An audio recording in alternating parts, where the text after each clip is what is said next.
MP হিসাবে আপনাদের কষ্ট আমি অনুভব করি না, ব্যারিস্টার হিসাবে আপনাদের কষ্ট আমি অনুভব করি না। ব্যারিস্টার হইতে গিয়ে লন্ডনে প্রতিদিন 8 ঘন্টা ট্রলি ফেলতাম আর 5 ঘন্টা মানুষের বাড়িতে বাড়িতে ডেলিভারি ম্যান হিসাবে ডেলিভারি দিতাম খাবার। ওই সময় আমি বুঝতাম যে 8 ঘন্টা পরে 5টা মিনিট কাম করতে শরীর চলতো না। মনে হইতো কখন বাসায় যায় মুখে একটা রেস্ট নিব, একটু বিছনার মধ্যে পড়ে থাকবো। সুতরাং আপনাদের এই কষ্টগুলো আমি একেবারে ঘাম দিয়ে বুঝার চেষ্টা করি এবং আমি বুঝি বলেই নির্বাচিত হওয়ার পরেই প্রথমে যখন ময়লা পরিষ্কারের জন্য পানিতে ডুব দিয়েছিলাম, ডুবতে উঠে আমার মনে হয়েছে সিএনজি একেবারে তার বাসস্থান ছাড়া থাকতে পারে না। আপনারা অনেকে মনে করেন যে আমরা মনে হয় তুষাদুষি করি। তুষাদুষি করি না রে ভাই। যে আমাদের ভাগ করে নষ্ট করছে তার ব্যাপারে কিছু দীর্ঘ নিঃশ্বাস ফেলানোর অধিকার তো আমাদের আছে। আচ্ছা, আমাদের সোনারঘাটের কি কম ছিল যে গত 40 বছর ধরে আমরা একটা স্ট্যান্ড বানাইতে পারি নাই? আমরা এমপি পাইছি, আমরা মন্ত্রী পাইছি, আমরা বড় বড় বক্তব্য দেওয়ার লোক পাইছি, কিন্তু একটা স্ট্যান্ড বানানোর লোক পাই নাই।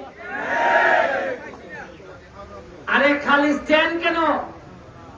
আমি তো কথা দিয়ে যাচ্ছি আপনাদেরকে, যদি বেঁচে থাকি প্রতি বছর যে 1 মে হবে, প্রতি বছর একটা অনুষ্ঠান করে আপনাদের জন্য নতুন নতুন সম্ভাবনার কথা আমি আইসা বলে যাব।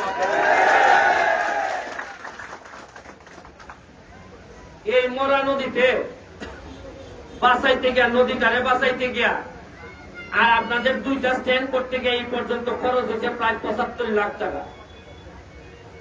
কাদির ভাই আমারে বলছে যে 2 লাখ টাকা অন্তত নেই। আমি বললাম কাদির ভাই খান কাছ থেকে টাকা নিতাম, এ বেটায় যদি সিএনজি বেটায় যদি টাকা আমাদের দেওয়ার লাগে 2 লাখ, এ বেটায় যাত্রীর কাছ থেকে নেওয়ার লাগতো না টাকা? সিএনজির ড্রাইভারও বিপদে পড়বো, যাত্রীও বিপদে পড়বো। 8 টাকা আমি তোমার কাছ থেকে কেড়ে নিতাম, রাষ্ট্র এবং শেখ হাসিনা আমার এদিকে টাকা দিয়ে বলাই নিতেছে। ইটা টাকা 10 বছর করছেন কিনা হিসাব চাইল তুই বাক তুই বাইরে দেশ থেকে।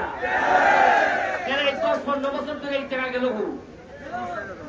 আমি দেখি মাত্র 4 মাসে জননেত্রী শেখ হাসিনা আমারে 29 কোটি টাকা বরাদ্দ দিচ্ছে। কত কোটি? 2 লাখ টাকা দেওয়া যায় না সিএনজি রে। এর লাগে আমি নির্বাচনের সময় কইছিলাম মজা মারে মজা ভাই, আর আমরা খালি বলছি ভাই। বুঝলাম নি? ওই মুখা প্রতিটা দাবে দাবে, প্রতিটা দাবে দাবে বাড়ি যাইব, কিতা কিতা বরাদ্দ দেয়। শুনুন, দুঃখের কথা কিতা কইতাম, ঈদের সময় যে জননেত্রী শেখ হাসিনা যে শাড়ি আর লুঙ্গি দেয়, এটা আগে জীবনে শুনছিলানি? শুনছিলানি কোনোদিন? এবার আমি ঘোষণা দিয়া কইলাম জননেত্রী শেখ হাসিনা 400 শাড়ি দিছেন আর এই লুঙ্গি উঙ্গি দিছেন আপনারে। আমি কিতা করলাম, সবাই দিয়া বন্টন করে ইউনিয়নে ইউনিয়নে দিয়া সাইডে দিলাম। আমি কিন্তু ঘরে ঘরে গিয়ে দিতার মনে কিতা মজা এরা পাইছে।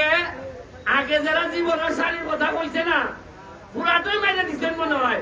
এরই আজকে কয় শাড়ি দিচ্ছেন কি কই 2টা শাড়ি বন্ধুর বলে দিলেছে। মানে আমার কেটা কেটা কয় ওই ইতিহাসে কিতা কাম করতা, এটা দিয়ে মাইরে দেওয়া বেলা ভাই, মাইরে দিলে খেয়েও জানলো না। আর ওকে দিশতে বন্ধুর বলে দিলেছ। এরপরেও নয়, আমি ব্যারিস্টার সুমন, আমার বাপ বাচ্চা আসেননি বাচ্চা, আমার ভাই দেশে তখন তাহলে লন্ডন, আমার সব বই তখন পুরানো কানাডা আমেরিকা, আমার বউ বুলাবুলিও নাই, আমার ভাই নাই, আমার চাচা নাই, আমার মামু জেলাইন আসবেন নিলেন সব মিলে গিয়ে আপনার মেসাপ ওই পুগাওরা শুনছেন নি কোনোদিন? আমার কোনো মামুন না। এর বড় আমি যে আপনারা কিছু লোক লইয়া চলে, এরা কিলায় আপ তুলে লাগছে, কিলায় ওই কিতা কয় আর বেস্টার মেশিন কিনে লাগছে। আল্লাহ যে বাঁচাইছেন, যদি আমার বাইন চাষতো বাইন থাকতো ডেলি মনে আমার একবার ওখানে ছেড়ে দিলাম। এখন আমার সাথে যারা থাকে ভাই, আমি না ওই সিদ্ধান্ত নিছি আগুনে বুঝা যতদিন এমপি আছি একটা টাকা বানাইতাম না। আমারে যারা খাদির ভাই আমার সাথে আছে, সাজিদ আমার সাথে আছে, সিএনজি সেক্রেটারি, এরা কি আমার মতো বাবা আমার বিচে যারা আছে এরা কি সংসার নাই? এরা কি একটা উনানা আবেদন করলে অসুবিধা আছে? এই আবেদনে এরা করতে পারতো না। আর হবিগঞ্জের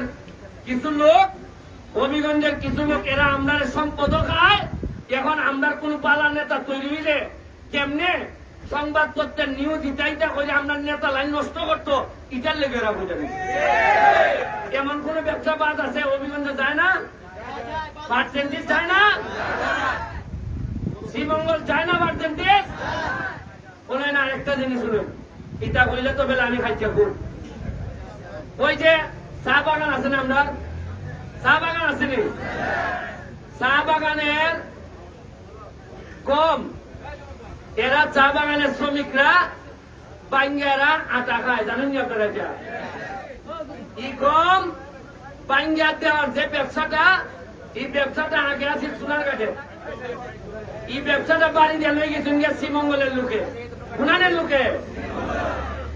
এখন নেওয়ান জ্ঞানে এখন সোনারঘাটের মানুষে আমার ইয়ে করতেছে, কয় ভাই শ্রীমঙ্গলের মানুষে এরার বাগানের ব্যবসাও করে, আবার আমদার বাগানের ব্যবসা করে। আমদার কি সোনারঘাটের মানুষের কি সোনারঘাটের ব্যবসা করার অধিকার নাই? এই কথা কইলেও সাইটিটা মানুষে কয়েকটা আমরা সোনারঘাটের মানুষে বলে সান্দাবাজি আরম্ভ করছে। মানে ব্যবসা পালাও করতে পারতো না তুমি, তাও তুমি বিপদ করবা।